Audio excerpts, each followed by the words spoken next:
I made a promise to myself that I would get this on tape before I died, so here goes nothing.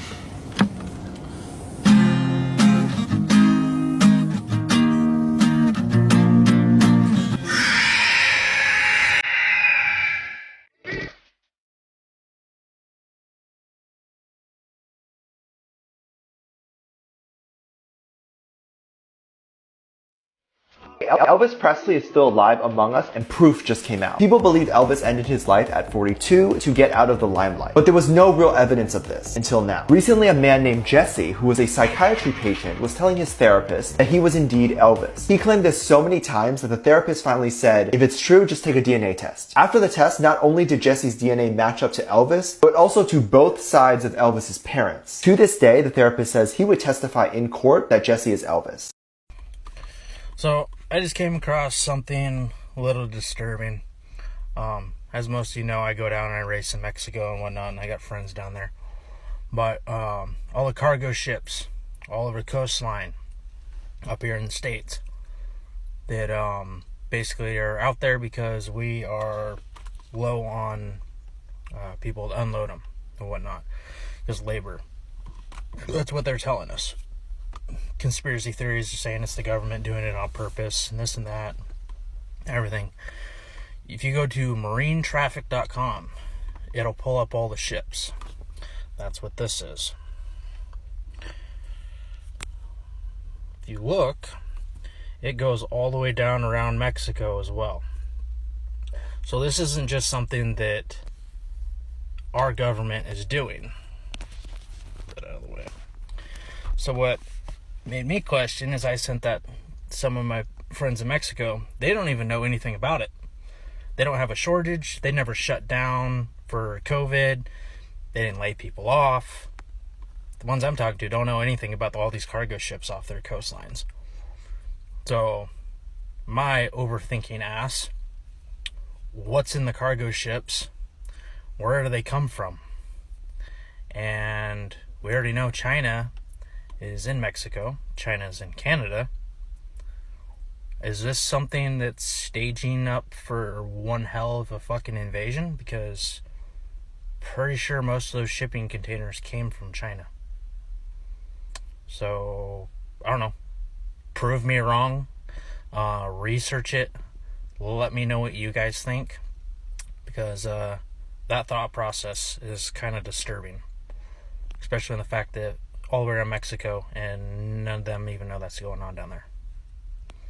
Marinetraffic.com is where you can get that map in its current live feed.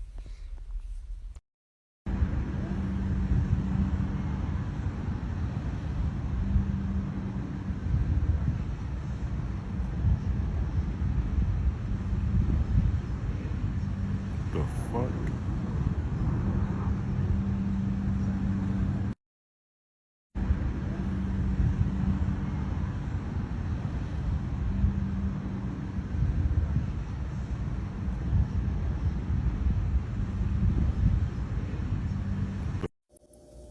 Is this what fake cheese does?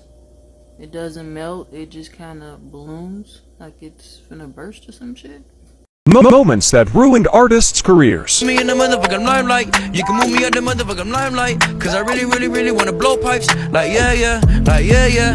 Lil' Bird really go, yeah, yeah. Like yeah, yeah, like yeah, yeah. Lil' Bird really go, yeah, yeah.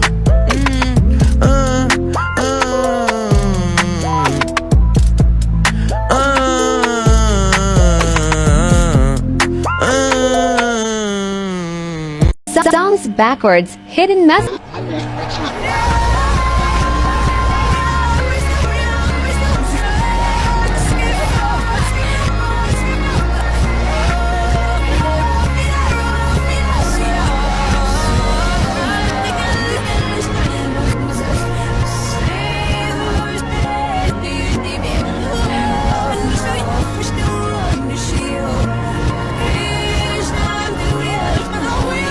"2021 couldn't get any more weird." Part 6. The history of human evolution. Turns out we had it all wrong. Take a look at this picture. This is a giant skeleton. Now the scary part. They are finding these skeletons everywhere. Literally everywhere. Especially in Antarctica. The truth is this would kill religion as we know it. But what's more scary is if you know the story of the Nephilim. It comes from humans and angels having intercourse when they were told not to, and create these giants. One of my pet peeves that I see between the fighting on here over the pandemic is when a vaccinated person turns to an unvaccinated person and be like, oh, well, you didn't know what was in the food and you eat that, or you don't know what was in the butt injections, or you don't know what's in that. Yeah, motherfucker, they didn't know what was in that shit. But was nobody threatening them with their motherfucking jobs? Nobody's threatening you with your fucking freedom if you want to suck down a GMO sandwich. Nobody was threatening your freedom with the other shit that you didn't know what was in it. This shit that you don't know what's in it, they're taking your freedoms and doing a lot of suspicious tactics. So now motherfuckers gotta say, what the fuck is in this shit? You get it?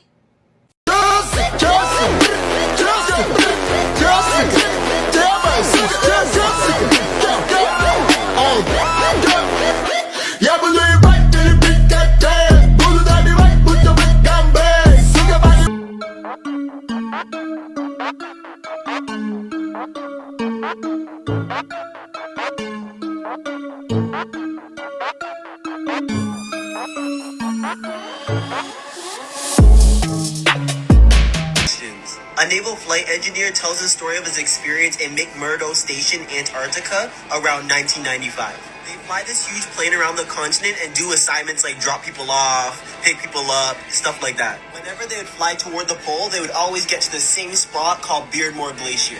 In this area and throughout the continent, it's so common to see flying circular craft flying up and down and in pairs all around them. During lunchtime, they would all have discussions about this, and one thing they all noticed was that these craft would never fly through the no-fly zone near Beardmore Glacier. They thought there was some sort of barrier or territorial agreement that they couldn't go there. One day, there was a medical accident on the other side of the continent, and this crew realized that it would take them 6 hours to get to this man. The captain knew that flying through this no-fly zone would actually be faster than going around, so he asked why they couldn't fly through the zone. And the answer they got was that Where did that squirrel come from? I am witnessing a glitch in the fucking Matrix, and I swear to God, if this squirrel doesn't come back out, I'm gonna have a panic attack because, do you see his nose?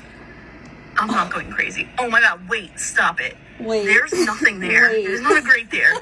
There's not a fucking grate there. What is happening? Where did this bitch just come from? What the fuck? Somebody explain this to me. What is this? There's a floating broom. Look, it's just floating. Like, seriously. And there's no wire, there's nothing disconnected. This is wild. To be famous, I guess. That's what she wanted to be. And she met somebody who could promise her that. And she met somebody. Have you ever heard this? No. She met somebody. That's crazy. And he was like, I know how to make you famous. And she's like, how? And he's like, we can turn you into anything. Scientology. We can turn you, honestly. It may have been something like that. We can turn you into a singer, an actor, whatever you want. MTV's made.